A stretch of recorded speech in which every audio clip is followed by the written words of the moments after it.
Hey, what's going on, guys? Welcome back to The Truth, where today we're going to be talking about the Los Angeles Chargers. And today will be a shorter video. That is only because no big news for the Chargers other than what I'm about to talk about. And the fact that they are over the cap. So they do have to restructure some guys or cut some guys to get under. But without anything needless to be said, let's get into it. Starting out, we do have Corey Linsley on um, virtually restructuring his contract from 11.5 to 1.21. Now, there is a very well possibility that Linsley does retire. So that's something to be watching out for if you're a Chargers fan. Um, but if not, you can cut him and be okay and kind of work the cap in your favor. Right now, the Chargers are, we'll say, about $25 million over the cap. Officially, 25 million 11 yeah 119,407 dollars over the cap. It's nothing crazy. They can get under it, but it just depends on how they want to get under it. Needless to say, let's get into the draft. So look, I know I've seen, the Chargers go receiver or they go tackle, and no, they're not going Brock Bowers. I get that, but it's just like, look, you need a backup tackle and a backup receiver right now? Receiver makes no sense to me. I think it's dumb if you went a receiver.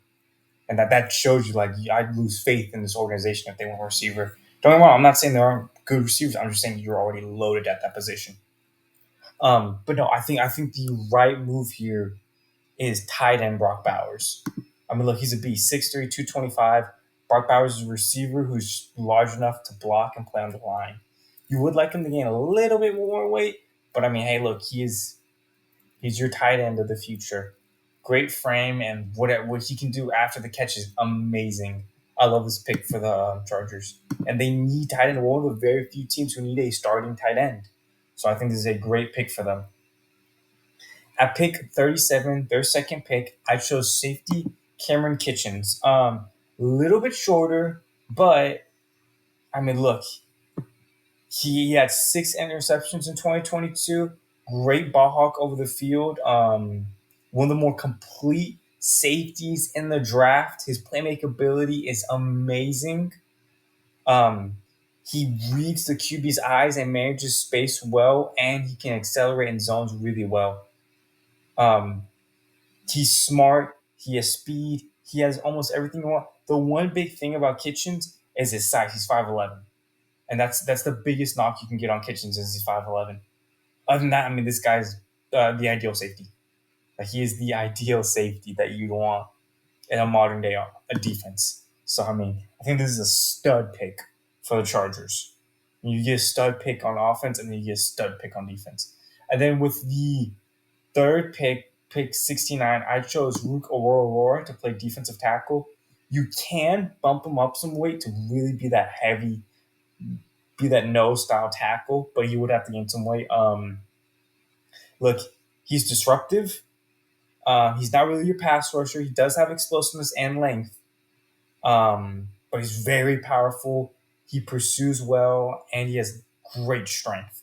Like, look, this is like a guy you can get better. Could probably be a good nose tackle for you later down the road, to kind of get him really comfortable in how the Chargers like to play their noses. With the next pick, I went running back, Audric Estime. I'm probably saying that name wrong. Look, he is not Keenan Allen. I will say that for sure. He's not Keenan Allen. He is your one cut physical back. But right now, I thought any running back right now is better than no running back. Because at the end of the day, Audric is still really good. Great balance, dense, physical, strong. Some people call him overwhelming. He can run up the middle, good speed, good explosiveness. Um, but like I said before, he's just a one cut back, one good cut, and then it's downhill. That's the type of back he is. I mean, I think it's at least to have a body at that position, a bright spot at that position. I think it's important to have. I think, especially with the Chargers are going for now in offense, I think this would be a very nice pick for them. I pick 139. I decided to address their interior linebacking position and went with Curtis Jacobs, 6'1", 227. A guy I've talked about. A guy I've talked about in this channel or on this channel. I think he can fill that spot. He's gonna look at this point. He's gonna give you what he's gonna give you. It's not one of the best linebackers. I know a lot of people think this is one of the weaker linebacker classes, but I mean it's something. With the next pick, I decided to go Cedric Johnson to play defensive end for you. Um, this is a guy he's going to be on that edge. He's going to play the end role. He's coming out of Ole Miss. Um, look, like with Curtis Jacobs, kind of the same thing. Look, it's a body to get there, somebody to work with, somebody to mold, to get somewhere. At least have bodies there. I'm not saying this is. Oh, I'll get that comment later. Um, then I started after I finished all the starters. I started working on the depth. I couldn't address every depth need, but I was able to knock out 2 out of the 5 depth positional needs they have. I went to Juwan Briggs, defensive tackle out of Cincinnati, similar to Rook Aurora, not as long, but he gets the job done in that physicality. And then last, I chose their backup tackle, Travis Glover out of Georgia State. Now, am I saying that this is how their offseason is going to go? This is what they should do. This is the only way they can do it? No. What I am saying is, with the hand they have right now, with what they have right now, this is what they're looking like.